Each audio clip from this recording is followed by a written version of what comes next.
Howdy. Good day, children. Hope today finds you well. Uh, Today I'm coming to you from my daughter Maddie's bedroom. It was the only place in the house that was quiet enough for me to record this lesson. Um, so far we've been in the den, the basement. By the time this thing's over, I'll have taken you through almost every room, I'm sure, in this house and maybe others as well. Um, Today is day two of our lesson on the radio and the origins of the radio. Yesterday we talked about kind of the beginnings of what it was like at the very beginning of this story with the telegraph and then wireless telegraph with Marconi's invention. Um, and today we're going to actually get into what we would recognize as actual honest to God radio. Um, Recap, we talked about Hertz, Marconi, and DeForest. And I didn't mention this about Lee DeForest. You see there where it says self-proclaimed father of radio. That's because DeForest, every time he went somewhere, he would shake hands with people and he would say, "Hey, how you doing? Lee DeForest, father of radio." And so he was that guy. And I guess if you say something enough, eventually people will believe it, which is why I'm going to start referring to myself as Mr. Hudak, greatest man alive. Every time you guys see me or I meet someone, that is what I'm going to say. All right. Moving on here.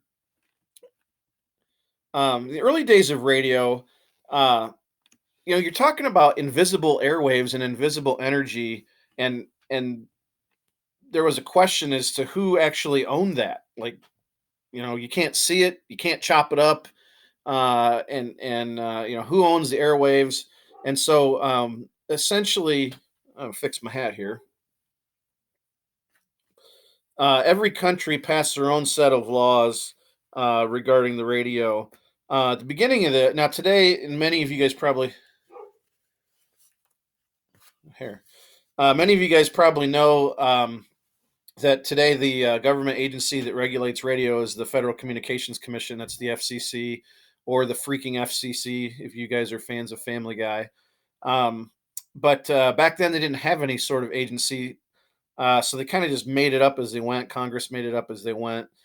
So one of the first laws ever was the Wireless Ship Act of 1910, and this law was pretty basic. It said any ship from the United States that was carrying 50 or more people and would be more than 200 miles off of our coastline had to have wireless equipment with a range of up to 100 miles. Now I know what you're thinking. There's two obvious questions. Number one, what happens if you are out of range? Like it says 200 miles off the coast and a range of 100 miles. What does that mean if you run into trouble and you're out of range? It means you die. That's what it means. So you're going to drown. And then the second obvious question is the Titanic. This Wireless Ship Act was passed in 1910. The Titanic sank in 1912. Did the British have similar laws about that kind of stuff? Yeah. Did the Titanic have wireless communications equipment? The best that there was, the best money could buy. But if no one's there, the whole if a tree falls in the forest and no one's there to hear it, does it make a sound? Well, if you strike an iceberg in the middle of the North Atlantic and no one's close enough to get to you, Jack dies every time. So that is the basic answer there. Then we had the Radio Act of 1912, and this one was put out by the Commerce Department, and it said that anybody who operated a wireless station had to get a radio license from the government. Now, at this time, it was amateur hour. Anybody who had access to the equipment could operate a radio. You didn't have to have a license or anything like that. And so, in large cities, you take a city like New York City or Chicago or a place like that. If all you had was 50 people operating on the radio, and they certainly had more than that, you ended up having signal interference because radio, even though it's invisible, it can overlap and it can cancel each other out. And so they had to get a license so they knew who owned the equipment and also what frequency you were broadcasting at. So during World War One, which breaks out in 1914, the U.S. gets involved in 1917. The U.S. Navy closed down all amateur radio operators. And why? Well, have you guys ever heard the saying "loose lips sink ships"? That's literal. So somebody could be talking on their amateur radio and saying something innocent like, "Yeah, my wife Susie, she's going to go see her sister in England. She's leaving tomorrow on the SS Minnow or whatever." And then there's a German U-boat waiting and would sink it. And so that's why the Navy shut it down. And they're worried about spies and other things too. After the war ended, did the Navy give all the equipment back to the amateur operators? No. You know how this stuff works. The government auctioned it all off to the highest bidder, and the highest bidder was not Johnny Amateur Guy. It was major corporations like General Electric. General Electric founded a company called the Corporation of America, or RCA, which is still around today. And they created a monopoly by buying up all the patents and all the technology that belonged to all those other amateur people and companies. Um, and in the United States, we don't usually like monopolies, um, especially the game, which always ends in fisticuffs in my house. But eventually, Congress broke up. They busted up those monopolies and made it so not no one company could own it. Today, there's a law that says no more than 25% of any U.S. based broadcasting company can be owned by a foreigner. And the reason for that is we don't want our media controlled by foreign entities because the media, and you guys know this better than anybody, especially with what's going on now. The media controls information, and we want that controlled by trustworthy people or at least Americans. Um, Now, there are ways around it. Some of you may know who Rupert Murdoch is. He owns Fox and all Fox Media and the Wall Street Journal and some other stuff. He's Australian. So how did he get around it? He became a naturalized U.S. citizen to get around those laws. So there's always loopholes. All right. So what I want to talk about, this will be the last thing we talk about today, is the beginnings of what's called commercial radio. And commercial radio is exactly what it sounds like. It's radio that is a business. It's operated commercially to make money. And how do they make money? Coincidentally enough, through the sale of commercials for the most part. So, the very first broadcasting company created was um, the National Broadcasting Company, NBC. Yes, the same NBC that's on TV. All the major TV networks, um, not all of them, but NBC, CBS, ABC, all started as radio companies first. Fox is the only one that did not. Fox came around in the 80s.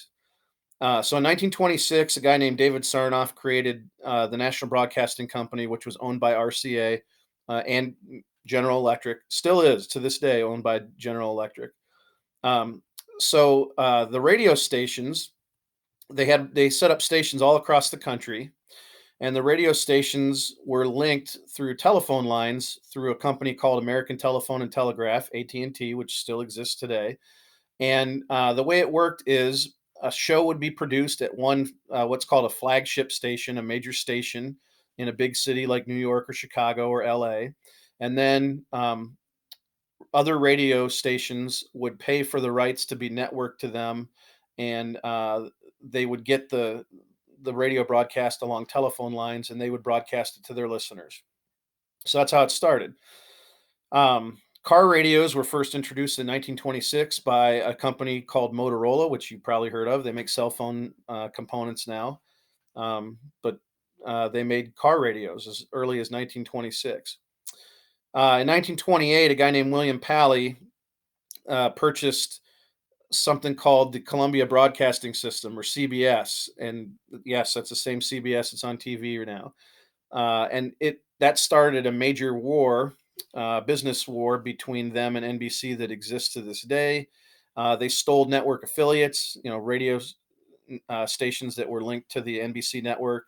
They stole the talent. They took shows from NBC, and at that time, CBS became known for their news broadcasts, and NBC was more known for the entertainment side.